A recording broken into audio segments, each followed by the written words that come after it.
Viewers, in what appears to be a big blow to the Congress party, the Enforcement Directorate today has received the sanction to prosecute former Finance Minister P. Chidambaram. Now, this development comes just months ahead of the Tamil Nadu elections, where P. Chidambaram is amongst the senior leaders of the Congress party. The agency is currently probing two separate cases of misappropriation. One is the INX Media case, and the second is the Aircel Maxis case. In both the cases, the Enforcement Directorate believes Congress Member of Parliament Karti Chidambaram misused the office of his father P. Chidambaram for illegal gratification. Let's first tell you about the scale of the alleged misappropriation as per the Enforcement Directorate. Now, they say the proceeds of crime in the INX Media case amounts to about 65.88 crore rupees. While in the Aircel Maxis case, the Enforcement Directorate believes that Karti Chidambaram and his father P. Chidambaram are beneficiaries of the proceeds of crime to the tune of 1.16 crore rupees. Now, this is the allegation that is being made, and of course you can see the charges that have been made as far as Aircel Maxis case is concerned, and of course the INX Media case as well. In fact, I think the numbers need to be shifted the other way around. I apologize for that, but yes, this is of course very significant because we're looking at now how the cases in detail and what the Enforcement Directorate has alleged. The first allegation is illegal gratification to entities controlled by Karti Chidambaram. The amounts routed through shell firms beneficially owned by Karti is the second allegation. The funds were layered and integrated via investment in shares is allegation number 3. Allegation number 4, Karti and close associates acted on behalf of P. Chidambaram. Allegation 5, Karti interacted with INX Media, collected proceeds of crime. Allegation 6 is that proceeds were routed and structured to conceal a money trail. Allegation number 7, the funds thereafter utilized for investments in properties. Allegation 8, the proceeds of crime quantified at approximately 65.88 crore rupees. As far as the Aircel Maxis case is concerned, the Enforcement Directorate is looking into the possible quid pro quo. Here's what the agency has flagged. They are saying that FIPB approval was granted to Aircel Maxis for a quid pro quo. They're also alleging approval was fraudulently and dishonestly granted by Chidambaram. The third allegation is illegal gratification of 1.16 crores received by Karti's companies. Allegation 4, the probe reveals transactions between Chidambaram and son. The fifth allegation is that funds of Karti's firm spent for and on behalf of Chidambaram. And this is what is being stated by the opposition now. They are questioning the timing of the Enforcement Directorate action and getting of this particular sanction. They are alleging vendetta. We've always accused the BJP of using the investigative agencies and the institutions as their political ally. As we have seen in the past, just before the elections, the central agencies come to the election-bound state and file cases and harass the opposition. No matter what you bring ED, CBI, income tax, the people of Tamil Nadu are not going to accept BJP or their allies in Tamil Nadu. The more you try to intimidate us, the more stronger the DMK alliance is going to be. Gujarat में encounter Sohrabuddin मामले में जो encounter हुआ था उसको लेकर श्री अमित शाह खिलाफ कार्रवाई की थी और उन्हें जेल भेजा था। ये दुश्मनी आज भी कंटिन्यू करती है। ईडी हो, इनकम टैक्स या डीआरआई, जो भी अभियोजन की मंजूरी दी गई है या दी जा रही है लगातार कार्तिक चिदम्बरम या पी चिदम्बरम के खिलाफ आज भी ईडी लगी हुई है। उसका कारण यही है कि वो बैर जो था आज भी गृह मंत्री श्री अमित शाह जी नहीं भूले हैं और मैं समझता हूं कि उनके साथ न्याय होगा और निश्चित तौर से इस मामले में वो बरी होंगे। And the Congress has now responded to the sanction granted to ED and alleges that this shows the agencies are being used for vindictive action against the guidance of the Modi government. The Modi government has given prosecution sanction to P. Chidambaram just before the assembly election in Tamil Nadu. This shows that the government works, ED works directly under the supervision of the Modi government, This is a vindictive action which I condemn, and I feel that whenever there is an election in some state, ED would choose some of the senior leaders from the same state for prosecution. On the other hand, the BJP believes that law is finally catching up with the Congress party. There is only one place for the corrupt, and that is following the due process of law and going behind the bars. Honorable Prime Minister Narendra Modi has made it clear that howsoever mighty you might be, if you looted the money of the common man, if you looted the money of the public exchequer, the law will take its own course. The Congress party and the high and the mighty of the Congress party needs to understand that if they have looted the money of the poor during the time of the UPA, if they have looted the money of the public exchequer, the law will take its own course. This is Prime Minister Narendra Modi's government. It follows the rule of law, not the rule of Gandhi Vadra family. You're watching the News Hour at 10, debate number 1 on Times Now, Super Prime Time. Let's take this across to our guest. Joining us is Sanju Verma, national spokesperson of the BJP. Ishkaran Bhandari, advocate of the Supreme Court, is joining us. Kapil Madan, advocate and political analyst, is with us. Also with us is Imran Ahmed Ali, lawyer and political analyst. Let me start with you first. Kapil Madan, you would recall that during the course of the hearing of the Aircel Maxis case, it is Mr. P. Chidambaram who himself, through his lawyers had argued the case. And this is in the November of 2024, that the entire process has not been followed because the enforcement directorate has not obtained the prosecution sanction. So now that the prosecution sanction has been obtained and we are seeing the timing being questioned by others, is that really a valid argument? Because this is something that he himself has raised. Madhav, I always made a very, very consistent stand. It is the prerogative of any investigative agency to have a fair trial. And one of the facets of a fair trial is a speedy trial. Now, what happens is that, the facts which you already know and your viewers already know, and let me just give a very, very quick recap to our viewers that this alleged transaction pertains to the year 2006 and 2007. In this case, if I'm not wrong, FIR was registered in 2011. Now, after almost 15 years in 2026, you get the time, you realize that there is a process of law, there is a procedure under which you are required to obtain a sanction, and the sanction will be produced before the trial court, and thereafter the trial will progress. Don't you think so? Once you have, once you waste so much time in, keeping these litigations pending, you lose public faith and confidence. And, the people also realizes that these investigating agencies work at the whims and the fancies of their political masters. The question is very, very obvious. And in fact, any rational mind would any rational mind in the country would want, there cannot be any justification of any corruption. There cannot be any justification of any wrongdoing. But the fact remains, you keep the pot simmering, you don't complete the trial, you don't get the documents and the section for 16 years. You will keep it pending for another 30 years. They will name at least 150, 200 witnesses. Once you take 16 years to get sanctioned, do you realize how much time they will require to complete this trial? I can tell you safely, not less than 15 more I years. would beg to slightly disagree on the facts, because the ED launched its probe in the INX Media case, the same case of which the prosecution sanction that we are discussing today, in the year 2017. And therefore, certainly, even 9 years is not a short period of time. So I'm taking your point, Kapil Madan, and I'm putting it across to Sanju Verma. Sanju Verma, the theme of what Kapil Madan is saying, the crux of it, is a significant one. He says that since the case has been on since 2017, is there a pattern to keep the pot boiling, to stretch and drag cases? And in this particular case, if it was launched in 2017, why did it take 9 long years to actually get the prosecution sanction? Sanju Verma. Madhav, there I durust hai, but I'm not going to take the easy way out.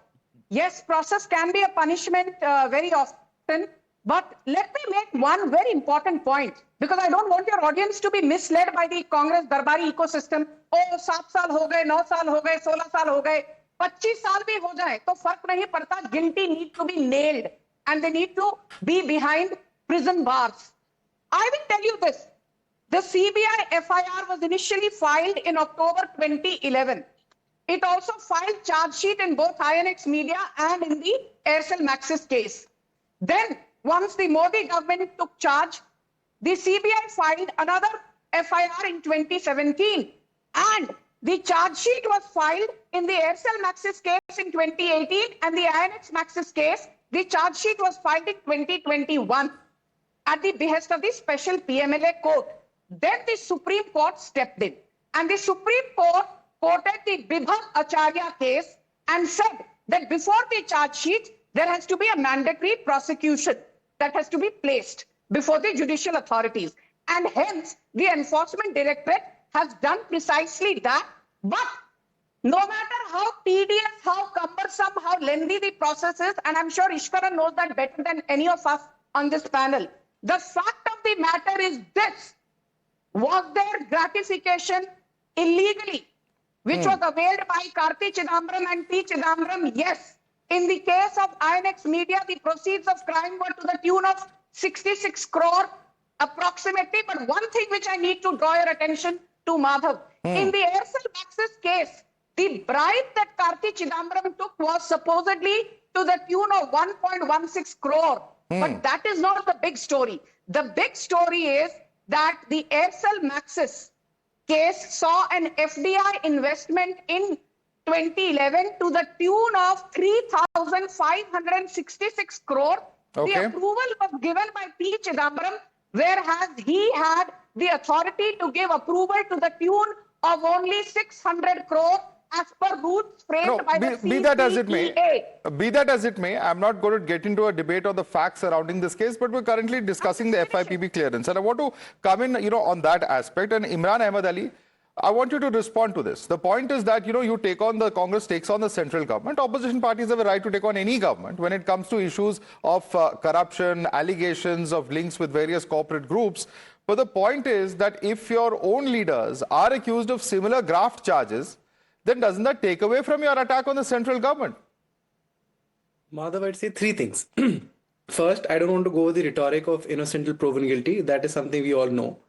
However, when 46% of the parliament has criminal cases against them, selective outrage is not justice. It's clear politics. As my friend Mr. Madan before me said, 2006 matter, prosecution sanction not gotten till 2026. Sanju Verma ji also cleared another doubt when she spoke. She said, when the Modi government took charge, the CBI came into action. From day one, the Modi government has said, CBI, ED, all act independently, yet she acts as a mouthpiece for both of them. My only question again is one. The FIPB, the approval is granted when Chidambaram is finance minister. Now, whether he was directly involved, as you allege or not, is a subject matter of court, which I hopefully agree, both my lawyer friends would agree. Now, the ED complaint dates clearly show that it is politically motivated because it happens beyond any reasonable understanding as to why a 2006 matter takes years and a regime change to finally get cognizance taken. Finally, supplementary complaints come in 2024 and prosecution sanction as 2026. The only thing I agree with Sanju Verma ji also, Sanju Verma ji, I don't disagree with everything you say. I also agree.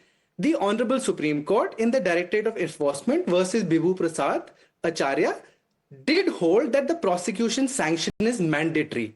So, yes, that is mandatory. The Supreme Court held it and now the ED has moved for it.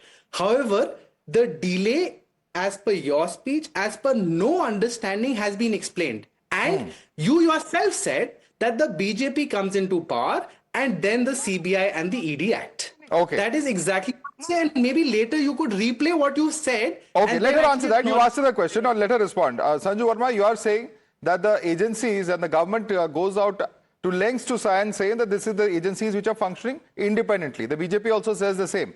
Are you then saying that they are functioning at the behest of the government? Is a question coming in from Imran Ahmed Ali. Respond. I gave an entire explanation and I completely broke down the chronology of events starting from 2011.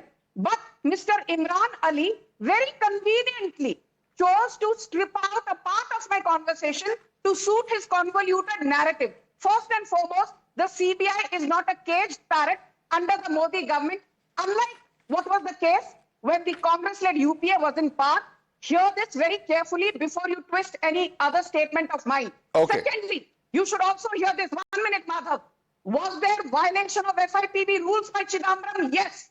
Was there violation of CCEA recommendations by Chidambaram? Yes. Was there taking of bribe by Chidambaram's son, Karti Chidambaram? Yes. Was there laundering of money via shell companies by Chidambaram and his coterie? Yes. So does PMLA apply? Yes. So Mr. Imran Ali, Chidambaram और उनके बेटे कार्ति चिदम्बरम की यहाँ बैठकर सफाई देने की बजाय please listen carefully, the enforcement directorate's powers have been upheld in the Vijay Madan Lal Chaudhary versus Union of India case in July 2022 by a 3-judge bench led by Justice A.M. Khanwilkar, no less. Okay, you want to quickly respond to that, Imran?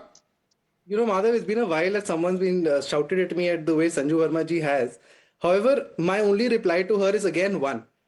She conveniently twists facts and blames that on me by saying, explain to me that how these agencies work at the behest of the government that was prior to you, but when asked about the delay in prosecution sanction, when asked on the delay of process, then you say, no, they're independent. This is an absolute hypocritical approach by you. Let Ishkaran come in on that point. Ishkaran, is there a hypocritical approach, as Imran Ahmad Ali suggests? Because when you say that the agencies suddenly started functioning when a certain regime came into power, aren't you then trying to link it, with how the agencies, or admitting, as he says, or he alleges, that the agencies are functioning under the aegis of the government? Respond, Ishkaran.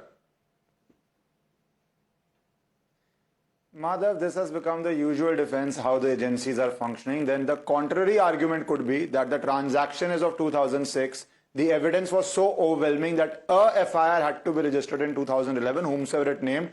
But it did not name Mr. Chidambaram because that time UPA was in power. Then that argument could be made that the investigation did not go the full throttle in 2011 because Mr. Chidambaram was in power. But that is neither here nor there. We have to go with what the evidence is in this case. And what is the requirement of law? Just understand, till recently, in this case itself, these two cases, it was being argued in High Court that there is no prosecution sanction, thus the trial should not proceed. So, of course, accused can carry a defense. Law evolves. Supreme Court gives a judgment that prosecution sanction is necessary, and then the department involved gets that sanction because the accused has raised the point. And you have the benefit of judgments of the court which have interpreted the law. I don't want to get too technical because the series of events, or the list of dates as we call it, has been beautifully narrated by Sanju Verma of how every step flowed. The basic facts cannot be denied. Did you have the authority to give sanction above 600 crores? And this is a case of almost 3,500 crores. Did you exceed the authority? Did shell companies get money? Did other people in the family receive money and act in cohesion with each other? All this will come out in the trial. And let us put it the other way around. Once the sanction has come, it is only saying that you should go ahead with the case, fight the case, and if there is no case, they are the best lawyers of the country. Get the FIR quashed. Why has the FIR not been quashed? That are the facts which cannot be denied because the courts have applied their mind to these issues. And today, the case is going on. In India, the wheels of justice move slowly. We can't deny that. 2011, who was in power, who scuttled it. And these are very complex transactions involving international entities. Okay. So it will take its time. But the reality is, and I just finished by saying this, that no court has quashed it. It's a procedural thing which has come out that we have gotten the sanction now. So face the trial and we'll come out to justice. Yes. The allegation also is that not just were they layered transactions, and you can come in on this, Kapil Madan, is that there were bank deposits, there were also movable assets, etc., that were used to be purchased. So there is an entire shell, there's an entire trail that has to be, in fact, proved in a court of law. And that's also one of the reasons it's taking a lot of time. Kapil, your response to that? So, Madhav, let me, tell your viewers, once the charge sheet is filed, once the complaint prosecution is compliant, it implies from the prosecution side, the investigation is over. And after filing of the charge sheet, if you don't get the, sanction, it shows what? It shows that your case does not have merit. You have just, presented, you filed a complaint for the heck of it. And it's not for the first time that has happened. you please also tell your viewers, and I would like to take this opportunity to educate your viewers. A similar thing has happened in National Herald case. They have kept the pot simmering for 10 long years. Once the prosecution complaint was filed, the learned trial court said that this is not even a case for taking cognizance. And the matter was dismissed. The court not even take the cognizance in that case. So this is where we are. And in the meanwhile, what has happened? The ruling dispensation has used the National Herald case as a tool to strike vendetta. Okay. As a tool to propagate a narrative. Okay, National Herald being used as an example, that this is a great example of vendetta, and also respond on the technical point that he's made, as well as the fact that this is all happening ahead of elections, just as it has been done in several other states. This is something that all other opposition parties are also saying. Ishkaran. Yeah. Madhav, my friend Kapil is an excellent lawyer. I do not understand how he loses his lawyer's hat when he comes on a TV debate and starts making political points. He knows very well in National Herald case, it's an ongoing case. There were some transactions in Haryana, which the court has gone into concerning one property. But the main case, National Herald, AJL, pending in Delhi, it went till Supreme Court, on which Mr. Rahul Gandhi, Mr. Sonia Gandhi are out on bail, and that case is still pending. So let us not spread misinformation as if National Herald case has been quashed. The second aspect now. Let me come to the second aspect. Prosecution sanction has to come from where? Has to come from whom? He says that ED doesn't have a case, so prosecution sanction wasn't coming in. If it came in 2 days, they would come and say that it has been the mind was already made up without application of mind, just a routine sanction has come through. So these grounds are neither here nor there. The fact remains the same. That did you give sanction and allow FDI to come in beyond the authorized limits, way beyond it? Were there shell companies? Were there transactions? Were there quid pro quo? All that is a matter of trial, and those cases have not been quashed. So please face the trial. Why are you running away from it? By time and again making the argument, because then the argument is, I again repeat, 2011, who was in power? Who did not allow the cases to proceed? Who scuttled the cases? Who created obstacles? Who deleted the evidence? We do not know all that, but we know the people in power. Out of time. So let the court have it. Let them have their day in court, and we will come to the truth. I want to bring in Sanju Verma on the political allegation. You saw the reactions of various political parties. Sanju Verma posed that question to Ishkaran also. What about the charge that how does this happen just on the eve of polls? And this is a charge that has happened in various assembly elections across the country. It's happening once again in Tamil Nadu, is what the opposition is saying. You know, Madhav, let's be very clear. This is a very simplistic argument, but it holds true. Every 3 months, there's a panchayat election or an urban body election or an assembly election or a Lok Sabha election. If we have to look at elections in the country and then expect the judiciary to behave accordingly, then I think we are barking up the wrong tree. But I will just tell your audience one thing very important to add to what Ishkaran said. Both Karti Chidambaram and P. Chidambaram are dominant stakeholders of two very big companies, and they have not denied this. One is a company called Chess Management Services Private Limited, and the other is a company called Advantage Strategic Consulting Private Limited. These were the two wholly owned subsidiaries owned by Karti and P. Chidambaram, which are at the forefront of the money laundering that took place in both the INX Media and Aircel Maxis cases. And Kapil Mann, Sonia Gandhi. Will ED be able to prove all that in a court of law? I'm not going to get into those facts, but I want to quickly get in a response from Imran Ahmed Ali that, you know, you can't make this argument on the eve of every election. There's either a local body election, a panchayat election, an assembly election, or a municipal election happening in some point of the country at some point of time. Respond to Sanju Verma. While the ED can wait for 20 years from 2006 allegations to prosecution sanctions, the entire argument that there is some election going on, I mean, it is complete and utter, I mean, disregard to any format of, you know, basic understanding that you justify a delay of 20 years by saying, oh, there's some election panchayat. This is not a panchayat election, ma'am, that we're talking about national television.